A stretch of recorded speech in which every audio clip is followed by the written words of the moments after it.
Christians often mock the beliefs of other religions without realizing that their own religion is filled with internal contradictions. Recently, a Christian viewer on our other channel posed a question to Hindus regarding Lord Shiva.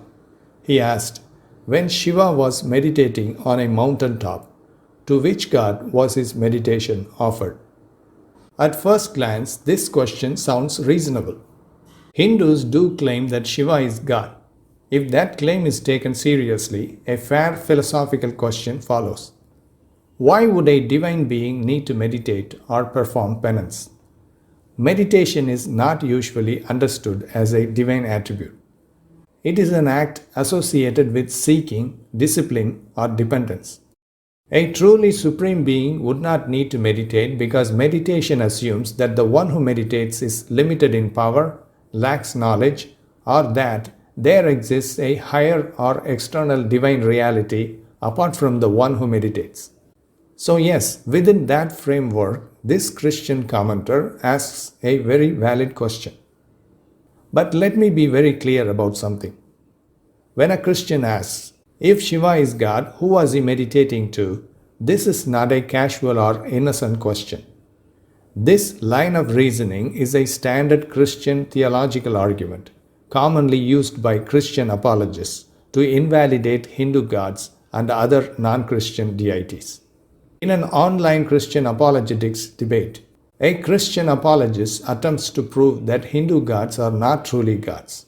On the screen you can see his argument. He says, not one of them has full or complete power. They are less than divine due to limitations in power, presence, morality, or knowledge.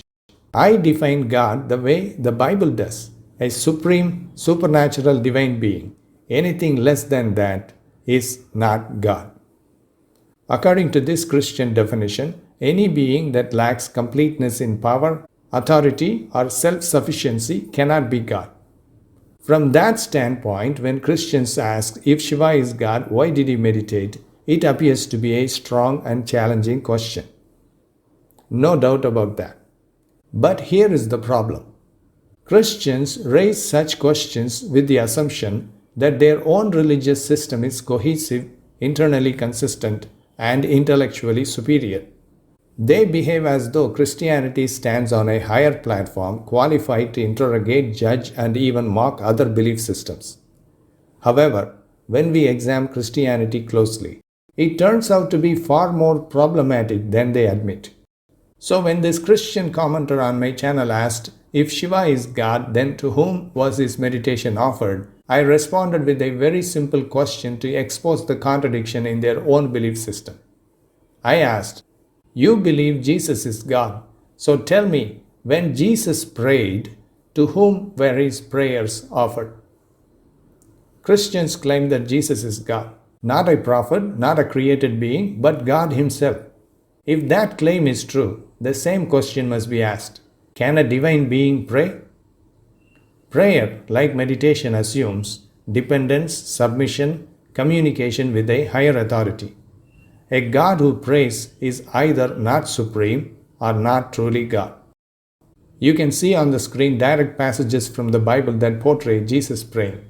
Mark chapter 1 verse 35, Luke chapter 6 verse 12, Luke chapter 9 verse 18, Luke chapter 11 verse 1. In all these places, Jesus is portrayed as praying alone, praying before important decisions, praying before miracles, praying publicly, praying repeatedly in distress. So this alone should end the debate. Christians mock Hindu gods for meditating, praying, or performing penance. Yet their own scripture portrays Jesus praying alone, praying publicly, praying repeatedly, and praying in distress. If these actions do not disqualify Jesus from being God, then Christians have no right to mock other religious traditions for the same behavior. The very fact that Jesus prayed demonstrates limitation, dependence, submission, and lack. I know Christians will respond by saying, Jesus was in human form on earth and he prayed in his human nature. He prayed to set an example for us. He temporarily limited himself to accomplish a divine purpose. But these explanations admit the problem. They admit that there were times when Jesus lacked what Christians themselves define as divine completeness. They acknowledge that Jesus lacked full power, full knowledge, and complete self-sufficiency. So when Christians attempt to disprove Hinduism by arguing that Hindu gods do not possess full or complete power, they end up disproving their own God's divinity by their own standards. That is the contradiction this video exposes. Christians play by double standards, and that hypocrisy is impossible to ignore. The issue here is not logic, but inconsistency. When Christians ask such questions, their intent is to prove that Hindu gods lack divine qualities. But if Christians studied their own scriptures honestly, they would reach the same conclusion about their own God. In the Old Testament, this same God issues commands that are morally troubling, expresses regret over creating humanity, and reacts with anger towards outcomes he should have foreseen. He establishes numerous arbitrary and inconsistent laws, then punishes human beings for failures that arise from his own design. A being who regrets creation, reacts emotionally to predictable outcomes, and holds others accountable for consequences of his own decisions demonstrates limitation in foreknowledge and rationality. By the very standards Christians use to define God as omniscient, omnipotent, and morally perfect, their own God fails to meet those criteria.